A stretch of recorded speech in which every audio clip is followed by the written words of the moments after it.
Hello everyone, मैं हूं Aditi Shah and I welcome you all to magnet brains, जहां आपको मिलता है 100% education free from kindergarten to 12th class.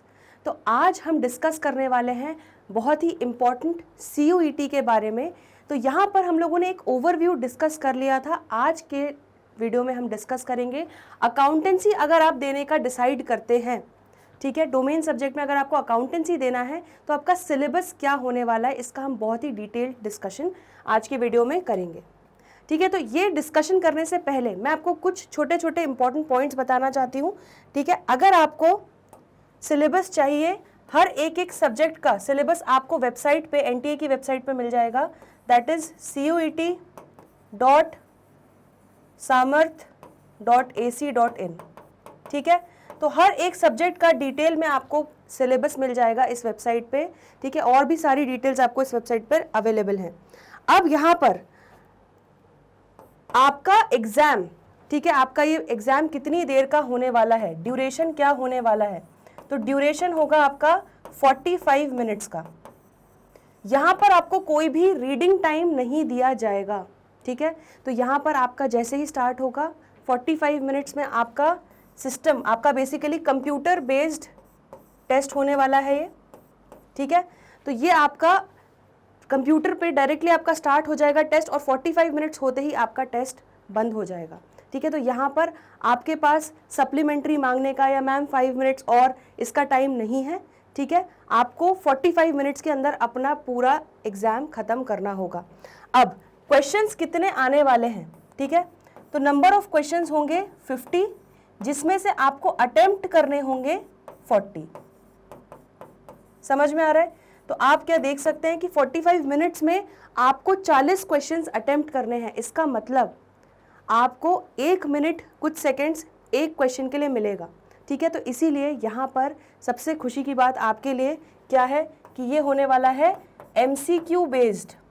यहाँ पर आपके फुल फ्लेज क्वेश्चंस, बड़े बड़े क्वेश्चंस अकाउंट्स वाले नहीं आने वाले हैं, लेकिन MCQ बेस्ड है। इसका मतलब ये नहीं है कि आपको हल्के में लेना है। ठीक है, बहुत इंपॉर्टेंट है ये। और यहाँ पर आपके कॉन्सेप्ट्स बिल्कुल स्ट्रॉन्ग होने ज़रूरी है, क्योंकि MCQ में बहुत ट्रिकी क्वेश्चंस पूछे जा सकते हैं। ठीक है, तो अगर कॉन्सेप्ट स्ट्रॉन्ग है तो कोई डरने की बात ही नहीं है। हम एक MCQ को चुन चुन के मार सकते हैं, सॉल्व कर सकते हैं। ठीक है, तो चलिए, ये सारे कुछ इंपॉर्टेंट पॉइंट्स थे जो मुझे आपको बताना था। अब हम आगे बढ़ रहे हैं यहाँ पर पूरा डिटेल डिस्कशन करने के लिए, सिलेबस के लिए। ठीक है, अब आपका एक कंफ्यूजन मैं एक और दूर कर दूं, जो आप बोलते हैं कि डिलीटेड टॉपिक्स जो थे आपके CBSE ने जो आपके डिलीट किए थे टॉपिक्स, क्या वो यहाँ पर आएंगे? तो CBSE और NTA ये दोनों ही डिफरेंट एस्पेक्ट्स हैं। ठीक है, तो जो चीज़ें आपकी CBSE ने डिलीट की हैं, ठीक है, वो यहाँ पर NTA की वेबसाइट पर डिलीट नहीं की गई हैं, तो वो सारी चीज़ें इंक्लूडेड हैं। ठीक है, समझ में आ रहा है आपको? तो ये बेसिकली आपके मिनिस्ट्री ऑफ एजुकेशन के थ्रू ये आपका CUET का टेस्ट कंडक्ट किया जा रहा है, तो इसीलिए यहाँ पर आपको ये डिलीटेड टॉपिक्स भी कवर करने हैं अभी तक। ठीक है, अगर कोई फर्दर नोटिफिकेशन आता है तो उसके लिए मैं आपको अलग से इन्फॉर्मेशन दूंगी, लेकिन फिलहाल अभी आपको क्या करना है, सारा सिलेबस हम डिस्कस कर लेते हैं। चलो ध्यान से, सबसे पहले unit number 1, accounting for not for profit organisations. तो NPO चैप्टर हमने बड़े अच्छे से पढ़ा है। ठीक है, आपको अगर कंफ्यूजन हो, पूरे डिटेल्ड वीडियोस अवेलेबल हैं हमारे मैग्नेट ब्रेन्स के YouTube चैनल पे, प्लेलिस्टिंग है पूरी, तो प्लेलिस्ट में जाके चेक कर सकते हैं। ठीक है, अब यहाँ पर देखो क्या क्या होने वाला है। नॉट फॉर प्रॉफिट ऑर्गेनाइजेशन में meaning and examples, receipt and payment account, meaning and concept of fund based and non fund based accounting, preparation of income and expenditure, ठीक है, ये भी हमने सीखा है, and balance sheet from receipt and payment account with additional information. ठीक है, तो इन सारे कॉन्सेप्ट्स पर बेस्ड NPO से आपका MCQs आ सकता है। चलिए आगे बढ़ते हैं। Accounting for partnership unit number 2, इसमें क्या क्या आ रहा है? Nature of partnership firm, partnership deed का मीनिंग और importance, final accounts of partnership, fixed capital versus fluctuating capital, बहुत अच्छे से समझा है हमने क्लास में, division of profit among partners, ठीक है, किस तरह से आप प्रॉफिट को डिवाइड करोगे पार्टनर्स में, profit and loss appropriation account, ठीक है, ये तो हम लोग नींद में भी बना सकते हैं। ठीक है, हमने इतनी प्रैक्टिस की है इसकी। चलिए बहुत बढ़िया। Unit number 3, reconstitution of partnership. तो रिकॉन्स्टिट्यूशन ऑफ पार्टनरशिप में आपका क्या क्या आ जाएगा? देखो, changes in profit sharing ratio, मतलब ये इतना इससे इजी चीज़ नहीं हो सकती। Among the existing partners, sacrificing ratio निकालना है, गेनिंग रेशियो निकालना है, ये सब आपको आता है। Accounting for revaluation of assets and liabilities and distribution of reserves, कचरा एंड केक आइटम्स, ठीक है, सब याद आ रहे हैं कॉन्सेप्ट्स। तो रीवैल्यूएशन ऑफ असेट्स का आपको अकाउंटिंग दिखाना है, और डिस्ट्रीब्यूशन ऑफ रिजर्व्स कैसे होगा, अक्यूमुलेटेड प्रॉफिट्स, इनका ट्रीटमेंट क्या होगा, ये सब आपको दिखाना है। गुडविल में आपको देखो nature, factors affecting methods of valuation, average profit, super profit, multiplier and capitalisation method, ये सारे गुडविल को कैलकुलेट करने के मेथड्स भी हमने सीखे हैं गुडविल चैप्टर में, ठीक है, तो आप डिटेल में जाकर देख सकते हो। Next, admission of a partner, effect of admission of partner, change in profit sharing ratio, accounting treatment for goodwill, revaluation of assets and liabilities and reserves, accumulated profits and adjustment of Capitals. तो यहाँ पर adjustment of capital CBSE ने तो आपका delete कर दिया था, ठीक है, तो आपने खुशी तो मना ली थी, लेकिन यहाँ पर सीयूईटी के एग्जाम में ये टॉपिक आपका अभी इंक्लूसिव है, ठीक है, तो ये आपको पढ़ना पड़ेगा। तो जो टॉपिक्स आपने टर्म 1 टर्म 2 के लिए नहीं पढ़े हैं, ठीक है, वो आपको यहाँ पर पढ़ने पड़ेंगे सीयूईटी के एग्जाम के लिए। समझ में आ रहा है इतना? चलो, retirement death of a partner में देखो क्या आ रहा है, change in profit sharing ratio, accounting treatment of goodwill, revaluation of assets and liabilities, adjustment of accumulated profit reserves, ठीक है, तो ये सारी ही चीजें हमने बहुत अच्छे से कवर की हुई हैं। आगे, dissolution of partnership firm, unit number 4। तो डिसोल्यूशन ऑफ पार्टनरशिप फर्म में हम क्या क्या देखेंगे, meaning, settlement of accounts, preparation of realisation account and related accounts, excluding piecemeal distribution, sale to a company and insolvency of a partner। तो ये piecemeal distribution, sale to a company और insolvency of a partner वैसे भी आपको नहीं था CBSE में, और आपको यहाँ पर खुशखबरी है कि आपको ये यहाँ पर भी नहीं पढ़ना है। आपको सिर्फ और सिर्फ मीनिंग, अकाउंट्स का सेटलमेंट कैसे होगा, रियलाइजेशन अकाउंट कैसे प्रिपेयर होता है, उससे रिलेटेड अकाउंट्स क्या क्या हमने प्रिपेयर किए थे, याद करो डिसोल्यूशन ऑफ पार्टनरशिप फर्म में, ठीक है, तो ये सारी चीज़ें यहाँ पर आने वाली हैं। अब ये पार्टनरशिप वाला पार्ट कंप्लीट हो गया, एनपीओ हो गया। अब आ जाते हैं company accounts and financial statement analysis पे। तो यूनिट नंबर 5 में accounting for share and debenture, ठीक है, तो यहाँ पर देखो शेयर कैपिटल आएगा जिसमें मीनिंग, नेचर एंड टाइप्स आएगा आपका, ठीक है, तो इशू ऑफ शेयर कैपिटल में हमने सारी चीज़ें पढ़ी थी। अकाउंटिंग फॉर शेयर कैपिटल में issue of share, allotment of equity and preference shares, over subscription का केस, अंडर सब्सक्रिप्शन वाला case, issue at par, premium, at discount, calls in advance, calls in arrears, issue of shares for consideration other than cash, ठीक है, तो ये सारे topics याद आ रहे हैं जैसे जैसे मैं बोल रही हूँ। फोरफीचर ऑफ शेयर्स हमने बहुत अच्छे से पढ़ा था, जिसमें अकाउंटिंग ट्रीटमेंट आएगा और री इशू ऑफ फोरफिटेड शेयर्स आएगा, ठीक है। Presentation of shares and debentures capital in the companies balance sheet, company की बैलेंस शीट में किस तरह से आप शेयर्स और डिबेंचर कैपिटल को प्रेजेंट करोगे, ठीक है, उससे रिलेटेड आपके एमसीक्यूज आ सकते हैं।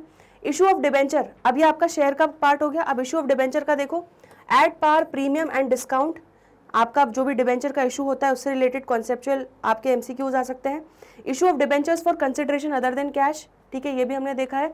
अब ये ध्यान से देखो, रिडेम्पशन ऑफ डिबेंचर भी आ रहा है, तो अभी आपको आया नहीं था, ठीक है, अभी आपके एग्जाम्स में नहीं आया टर्म 2 में, लेकिन रिडेम्पशन ऑफ डिबेंचर यहाँ पर इंक्लूडेड है, ठीक है, तो आपको चिंता करने की ज़रूरत नहीं है, क्योंकि वो भी मैंने आपके लिए वीडियोस रिकॉर्ड किए हुए हैं, तो आप जाके बिल्कुल अच्छे से देख सकते हैं रिडेम्पशन ऑफ डिबेंचर भी, ठीक है, बहुत ईजी चैप्टर है।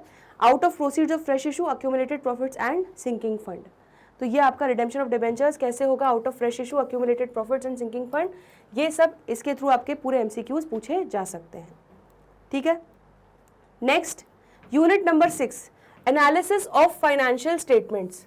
अब इसमें क्या क्या आ जाएगा, financial statements of company, preparation of simple financial statements of a company in the prescribed form with major headings only, ठीक है, तो मेजर हेडिंग्स के साथ किस तरह से आपको financial statement of a company prepare करने हैं, उससे रिलेटेड क्वेश्चंस आ सकते हैं। Financial analysis, meaning, significance and purpose limitations, ये सब चीज़ें पूछी जा सकती हैं। Tools for financial analysis, that is comparative statements, common size statements, ठीक है, तो ये भी पूछे जा सकते हैं। एंड अकाउंटिंग रेशियोज, ठीक है, तो अकाउंटिंग रेशियोज से काफ़ी अच्छे क्वेश्चंस आ सकते हैं, जिसमें meaning and objective types of ratios, liquidity ratio, current ratio, ठीक है, सॉल्वेंसी रेशियो में क्या आ जाएगा, debt to equity, total assets to debt, propriety ratio, activity ratio में आ जाएगा inventory turnover, debtors turnover, payable turnover, working capital turnover, fixed assets turnover and current assets turnover, ठीक है। एंड प्रॉफिटेबिलिटी रेशियो में क्या क्या पूछा जा सकता है, gross profit, operating ratio, net profit ratio, return on investment, earning per share, dividend per share and profit earning ratio. तो ये अलग अलग टाइप के रेशियोज से रिलेटेड आपके काफ़ी एमसीक्यूज आ सकते हैं। समझ में आ रहा है। स्टेटमेंट यूनिट नंबर ये आपका हो जाएगा 7।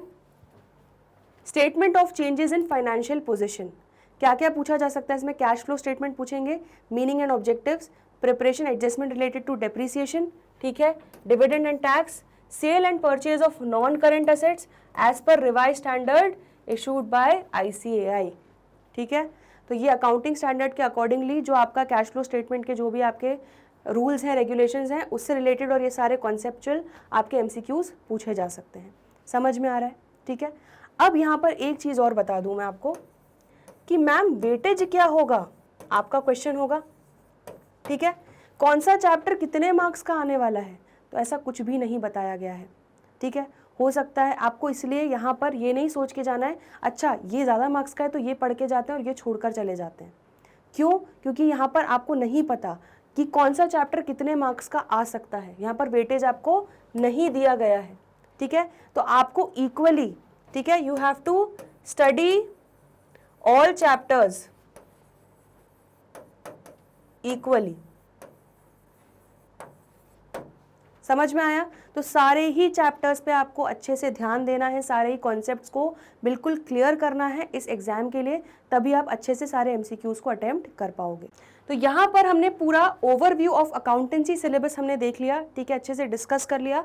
अब यहाँ पर हमारी अप्रोच क्या होने वाली है, ठीक है, आपको मैग्नेट ब्रेन्स पे क्या मिलने वाला है, हम क्या क्या डिस्कस करने वाले हैं, तो वो ध्यान से आप देख लीजिए।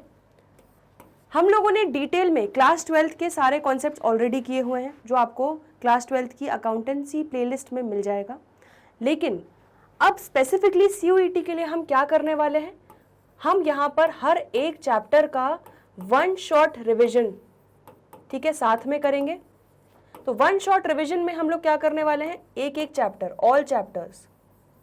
तो कोशिश ये रहेगी कि हर एक चैप्टर आपका 40 मिनट्स 1 आवर मैक्सिमम में आपका रिवाइज हो जाए, क्योंकि टाइम अब आपके पास कम बचा होगा, ठीक है। एग्जाम्स के पहले आप अपने एग्जाम्स खत्म करेंगे, उसके बाद जब CUET के लिए प्रिपेयर करेंगे तो आपके पास टाइम की कमी होगी। तो एक एक क्वेश्चन या डिटेल में फुल फ्लेज हम नहीं जाने वाले, क्योंकि यहाँ पे MCQ बेस्ड आने वाला है।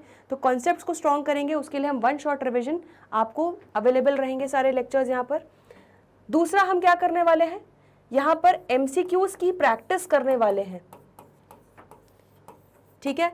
तो यहाँ पर हम क्या करेंगे, all chapters, each and every chapter का हम MCQs प्रैक्टिस करेंगे, मिनिमम 50 से लेके 100 तक, ठीक है। तो वैरायटी ऑफ क्वेश्चंस, उससे क्या होगा, कोशिश ये रहेगी कि आपके सारे कॉन्सेप्ट उन MCQ के थ्रू ही कवर हो जाए, ठीक है। तो MCQ प्रैक्टिस करते करते आपके कॉन्सेप्ट्स भी अच्छे से रिवाइज हो जाएंगे।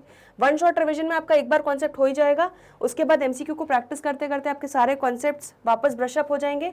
And last but not the least, most important, हम यहाँ पर मॉक टेस्ट पेपर्स, ठीक है, हम मॉक टेस्ट पेपर्स भी यहाँ पर साथ में लगाएंगे, साथ में सॉल्व करेंगे, ठीक है। मिनिमम 5 तो करने ही करने हैं, कोशिश रहेगी कि 5 से 10 हम mock test papers, sample papers भी यहाँ पर सॉल्व करेंगे, ठीक है, जिससे आपको एकदम आइडिया हो जाएगा बेसिकली क्या होता है। यहाँ पर आप टेस्ट मैच खेल लोगे और मेन जो आपका होगा, मेन मैच जो होगा वहाँ पर CUET का, उसमें आप बढ़िया तरीके से परफॉर्म करोगे।